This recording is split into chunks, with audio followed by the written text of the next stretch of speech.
Greetings in the name of our Lord and our Savior Jesus Christ. This is the day that the Lord has made. Let us rejoice and be glad in it. In fact, I'm glad that you are sharing this time with me in the Word of God. These are some unusual and uncertain times in which we are living. But God has not given us the spirit of fear, but of power and of love and of a sound mind. So we're going to trust in the Lord with all of our heart and lean not to our own understanding.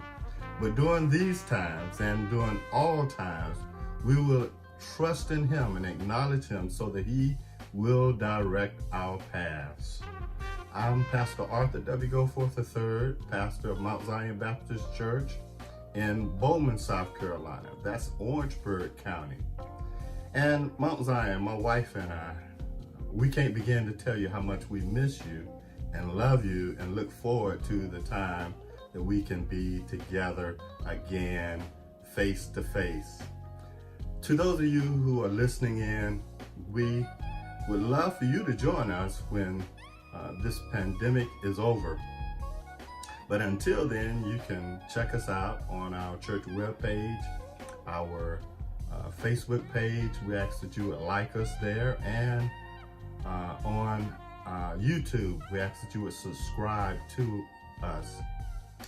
And if you'd like to participate in the giving, information will be scrolling on the bottom of the page, and you can see how you can give to this great work that God is calling us to do during such a time as this. I'm excited about the message today that God has given me to share with you. So let's get right to it. I'm going to ask you to bow your heads with me in prayer. Our Father and our God, we do thank you and praise you that you are sovereign Lord of all and that you are in control. Thank you for this day that you've given to us. We pray now, Lord, that you would allow the words of our mouth and the meditation of our hearts to be acceptable in your sight. As we share this word, Lord, let it penetrate the heart, let it encourage the believer, let it speak to those who have yet to come to a relationship with you. Oh God, use me as your servant and have your way, I pray in Jesus' name. Amen. Amen. Get your Bibles, because God has a text message for you today, found in Philippians, the 4th chapter, starting at verse 4. We find these words: Rejoice in the Lord always. Again, I will say rejoice. Let your gentleness be known to all men. The Lord is at hand. Be anxious for nothing, but in everything by prayer and supplication with thanksgiving, let your requests be made known to God, and the peace of God, which surpasses all understanding, will guard your hearts and your minds through Christ Jesus. Amen. Amen. I want to share with you in the moments that we have today from the subject, I know why the cage bird sings. I know why the cage bird sings. As the seasons have begun to change and the pollen has eased up, my wife and I have opened up the bedroom windows to allow fresh air to flow in.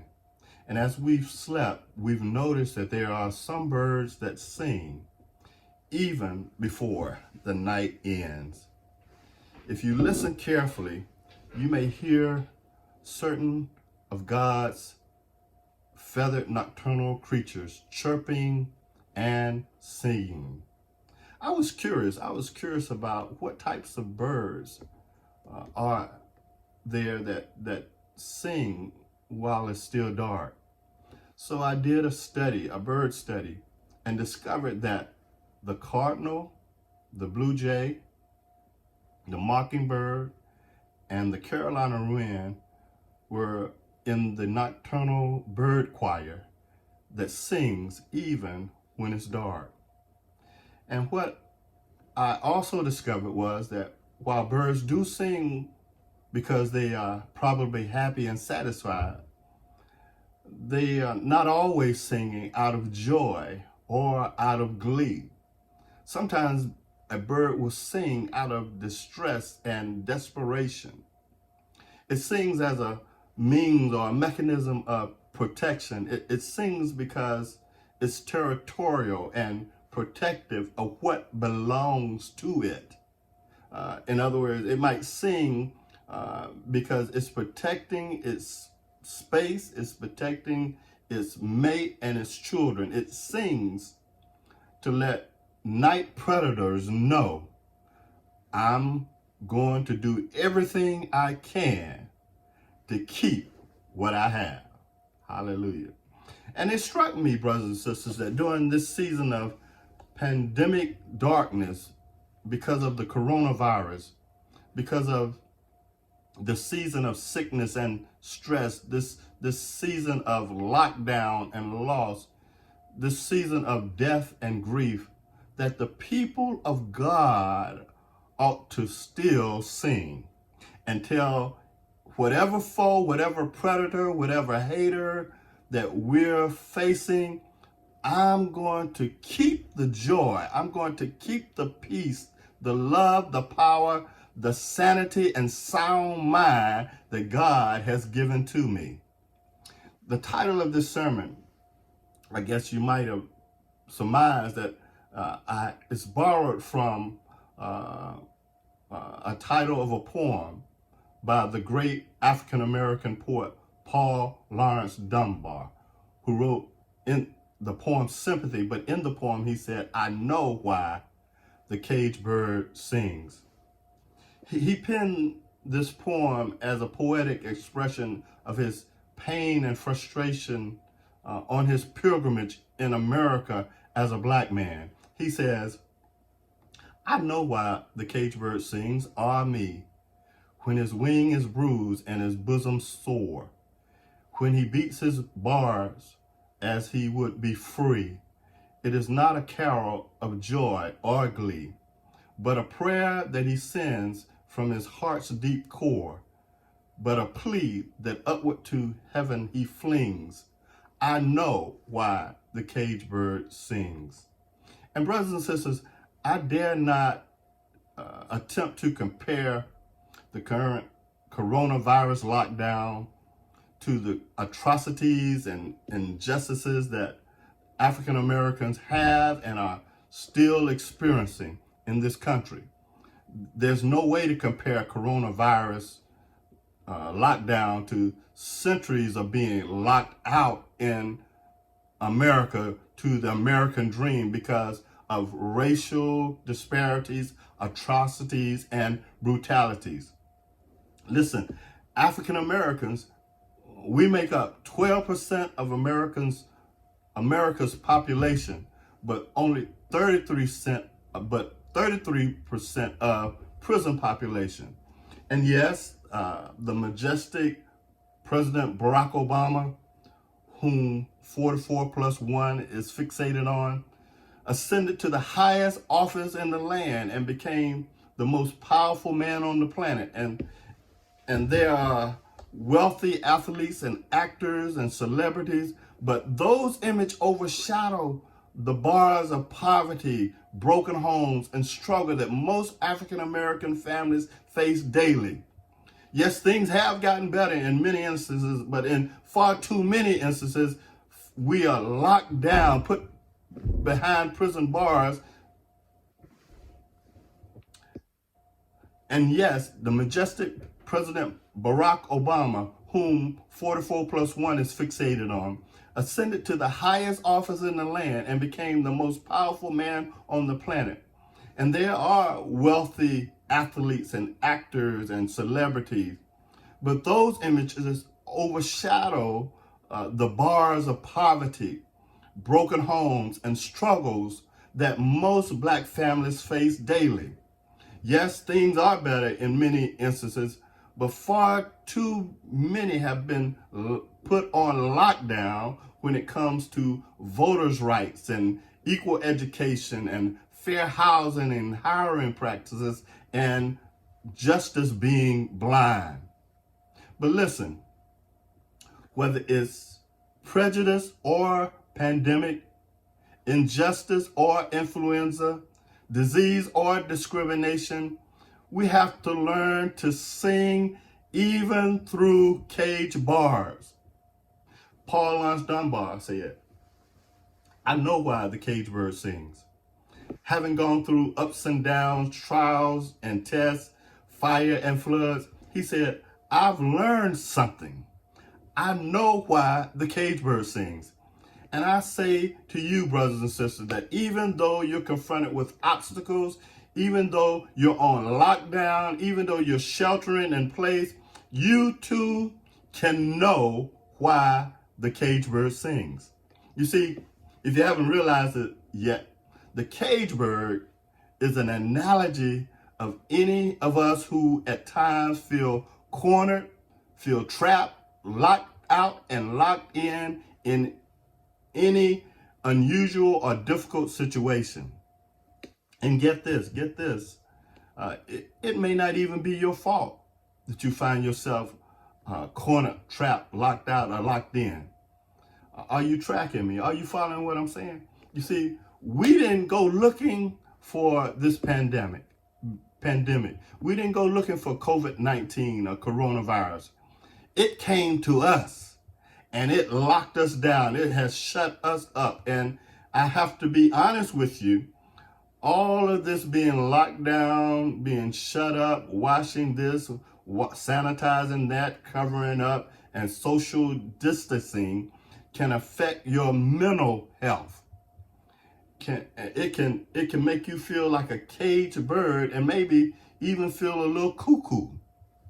But I've come to encourage you today to not fret, not give in to the frustration of being caged, because frustration can lead to resignation, and resignation only leads to disintegration of your present situation and the evaporation of your future blessings and benefits.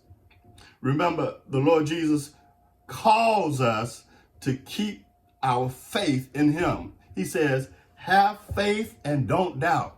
Why? Because he will bring us out. He will bring you out. And so, brothers and sisters, don't you give up. Don't you surrender yourself to living a caged lifestyle controlled by the powers that be, because I came to tell you today that if you trust in the Lord, you can find out how a caged bird can sing.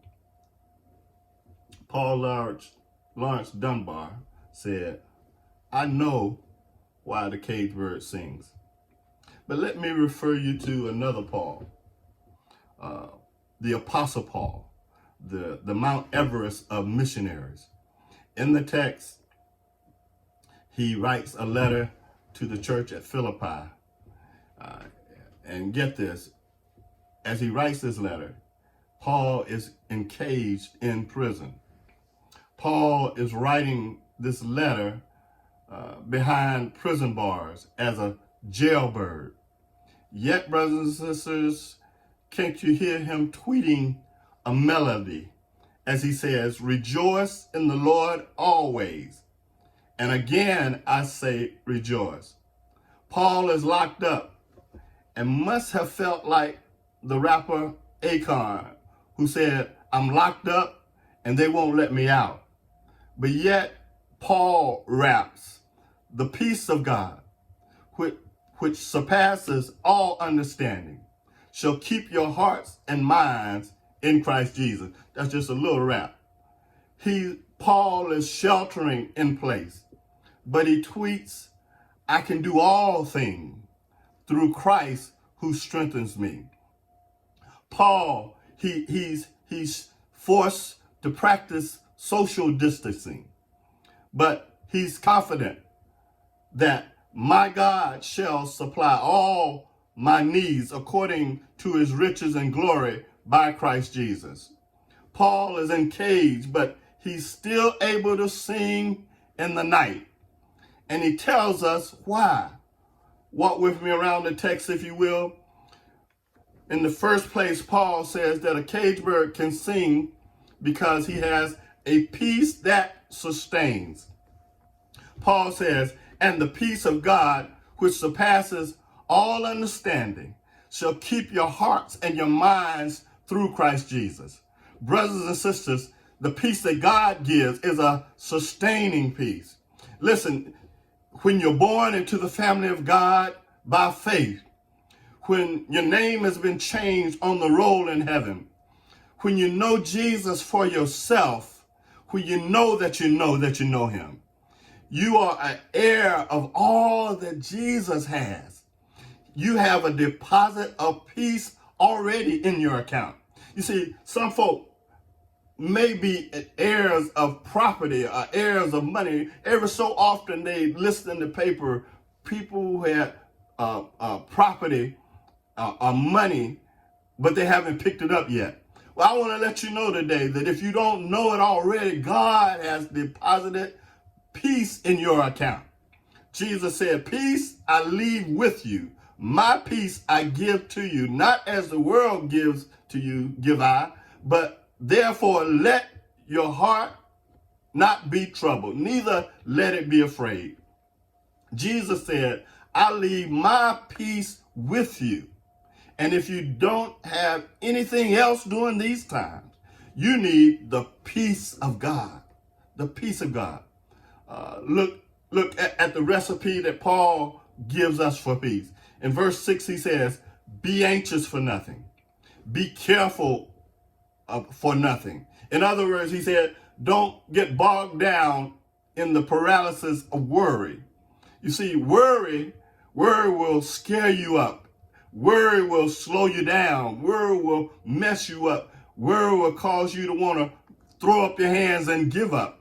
But Paul says, don't worry about anything, especially what you can't change, especially that which you have no control over.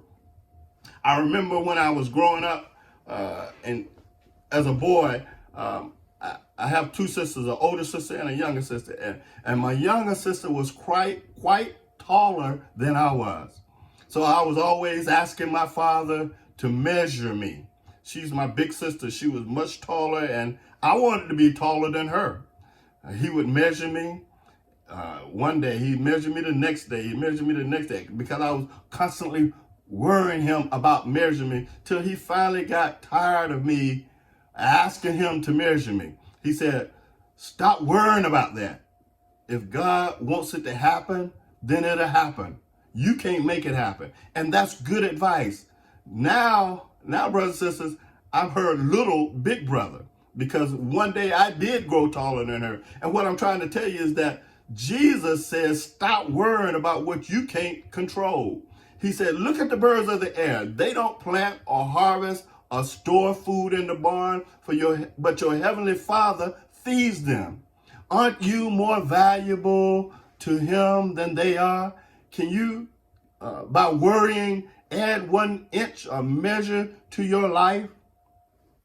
The cage bird can sing because it's not worried about anything, because it has a peace that sustains. And while you're on lockdown, while you're on shelter in place, don't worry about anything.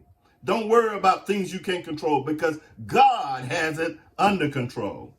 But then secondly, not only does the cage bird have a peace that sustains, but a cage bird can sing because it has a provision that satisfies. Paul says in verses 11 and 12, I have learned in whatever state I'm in to be content. I know how to be a base. I know how to, in other words, I know how to live humbly. I know how to abound. He said, I know how to live with prosperity. Everywhere and in all things, I have learned both to be full and to be hungry, both to abound and to suffer. Paul said, I know how to handle being hungry, and I know how to handle being full.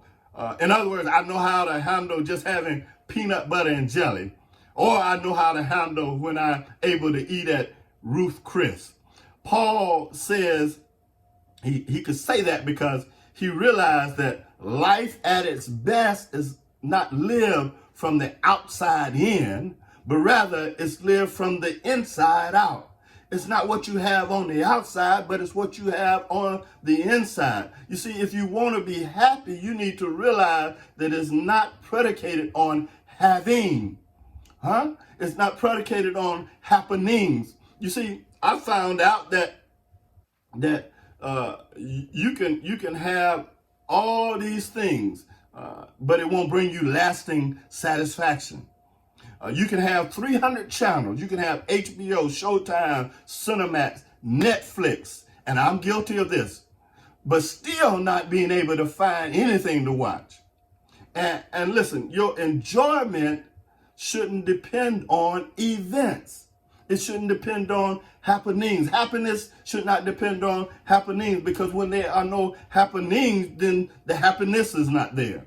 But Paul says, I've been up and I've been down. I've learned in whatever state I'm in to be content. Why, Paul? Why? Because I have a provision of satisfaction. Well, Paul, do you mind telling us what it is? Paul says, not at all. My satisfaction, my provision of satisfaction is in knowing that my God shall supply all my needs according to his riches in and by and through Christ Jesus. And knowing that and having tested that, I have peace and assurance and satisfaction in my soul.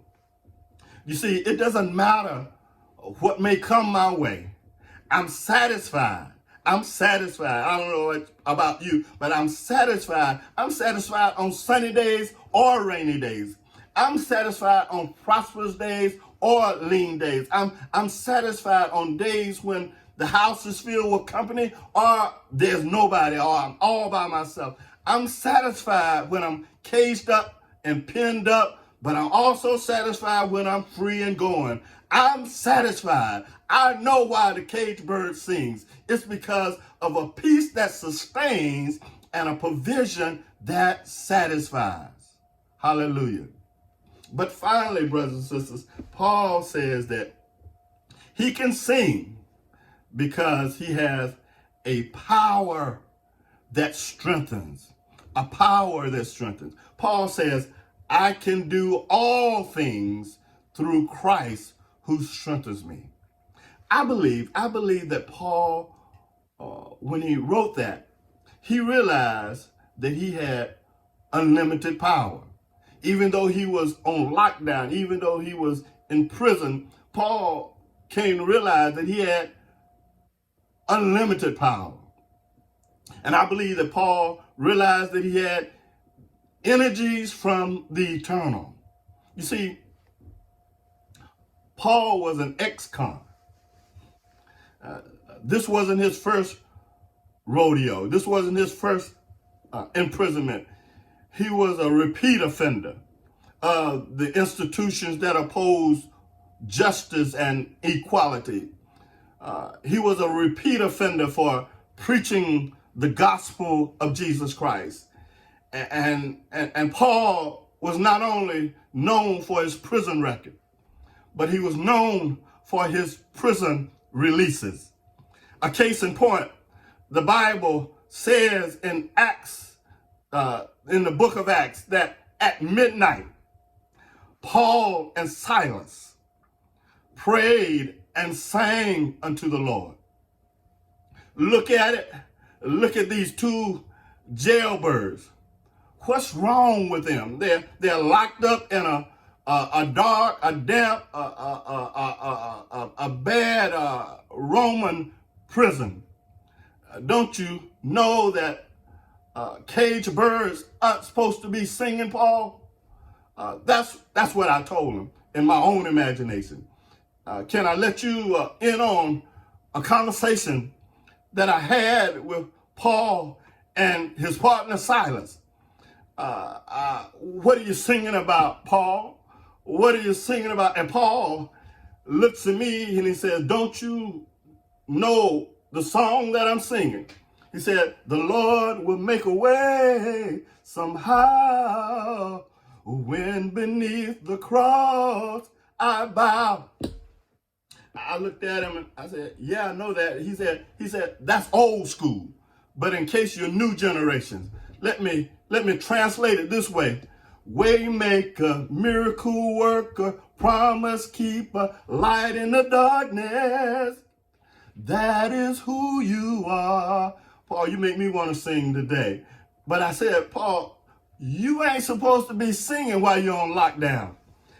Paul says, I know, but it gives me joy down in my soul, down in my soul. And this joy I have, the world didn't give it, the world can't take it away. I know you're right, Paul, but you better hush your mouth before they come down here and do something to you. You better hush your mouth because all these other prisoners are going to hear you. And Paul said, that's exactly what I hope. I hope they'll hear me. And the prisoners did hear him, but they weren't the only ones. I said, they weren't the only ones, for God heard them singing and praising even in their dark lockdown. The Bible doesn't say it, but I believe that God must have got happy because I believe that God must have patted his foot because the Bible says that there was an earthquake and the bars of Paul's cage swung open. So Paul is able to say, I can do all things through Christ who strengthens me. He didn't just say I can do anything. He didn't say I can do everything, but he said I can do all things through Christ who strengthens me. In other words, whatever the Lord wants me to do, I can do it. Whatever is in God's plan, I can do. Whatever is his purpose, whatever is his prerogative, I can do it. If God wants me to be locked down, I can handle it through Jesus Christ. If God wants me to shelter in place, I can do it through Jesus Christ. Whatever the Lord wants me to do, I can handle it through Jesus Christ. Hallelujah. So my brothers and sisters, my fellow pandemic pilgrims, don't you surrender to your circumstances. Don't you succumb to your confinement. Don't you succumb to this pandemic. Don't become a prisoner of this what's going on. Pray to God. Praise his name. Sing to God. Sing like rapper singer Lauryn Hill sang in the movie Sister Act. Why should I feel discouraged? Why should the shadows come? Why should my heart be lonely and long for heaven's home? When Jesus is my portion, a constant friend is he. His eye is on the sparrow, and I know he watches me. I sing because I'm happy. I sing because I'm free. His eye is on the sparrow, and I know he watches me.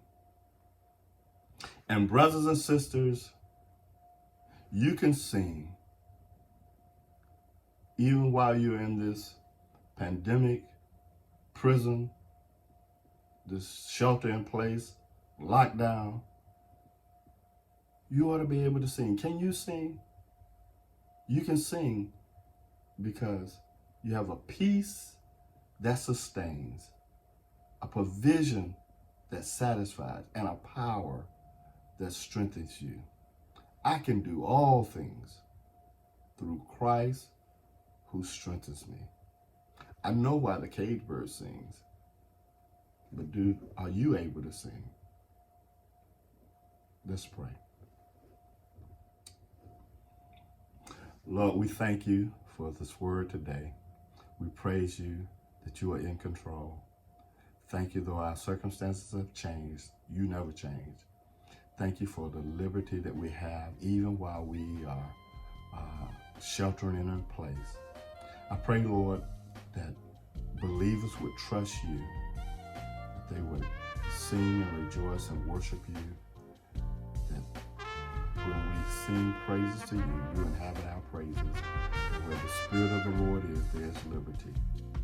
So we pray for every believer that they would be encouraged through your word, through prayer, and through praise.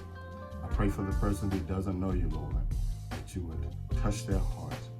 Let them know that you love them, that you died on the cross for them, and that by confessing the name of Jesus, they might receive forgiveness and salvation and become a part of the family of God. So touch them today and save today.